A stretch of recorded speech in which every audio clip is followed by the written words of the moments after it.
అక్కడ నుంచి బాధ్యతల్లో టీడీపీ పరంగా తొలగించారు. మరి ఇంకా ఏ నిర్ణయం తీసుకునేది ఏంది అనేది ఆయన స్వాగతించాడు చంద్రబాబు నాయుడు గారు ఇచ్చిన నోటీస్ ప్రకారం.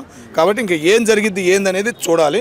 రేపు ఎల్లుండిలోపు మొత్తం ఏంది ఈయన పరిస్థితి ఏంది అనేది అర్థమయ్యిద్ది. అర్థమైన తర్వాత మనం మాట్లాడితే ఆ విషయం గురించి బాగుంటుంది. అలా ఏమనుకోవద్దన్న, ఎట్లా అనుకుంటావు నువ్వు? పవన్ కళ్యాణ్ గారు గెలిచారు, పిఠాపురంలో గెలిచారు. ఎన్నిసార్లు వెళ్ళారు? 2 సార్లు వెళ్ళి ఉంటారేమో. వెళ్ళాలి కదా. ఎమ్మెల్యే ఆ నియోజకవర్గంలో తిరుగుతూ ఉంటే మిగతా వాడికి కూడా భయం ఉండిద్ది అన్న. ప్రతిపక్షానికి భయం ఉండిద్ది, అధికారంలో ఉన్నోడికి భయం ఉండిద్ది, అధికారులకి భయం ఉంటుంది. పక్క కూటమి కలిసింది, వాళ్ళు ఒక కూటమిగా వచ్చినప్పుడు వెళ్ళాడా పిఠాపురం? పవన్ కళ్యాణ్, అది మైనస్ అయింది. అది ఉపయోగించుకుని వర్మ 2-3 చోట్ల ఎగిరాడు.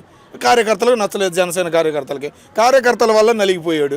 కొన్ని మాటలు అన్నాడు, ఆ మాటలు పైదాకా వెళ్ళినాయి. కొంతమంది సోషల్ మీడియాలో వైరల్ చేశారు. ఏం చేయలేని పరిస్థితి ఆయన కూడా.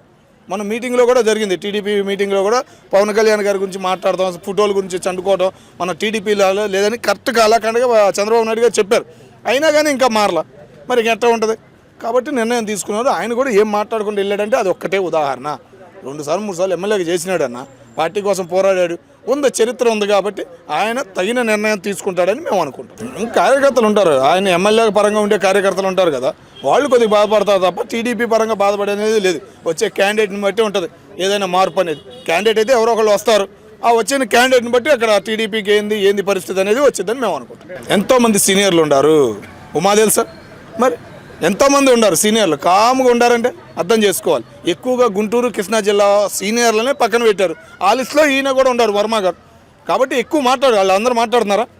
ఎక్కడ తగ్గాలో ఎక్కడ మాట్లాడాలో అక్కడ మాట్లాడుతున్నారు. నేర్చుకోవాలి రాజకీయం. ఇంకా ఈయన పూర్తిగా నేర్చుకోలేదు అనే బాధ ఉంటుంది కదా.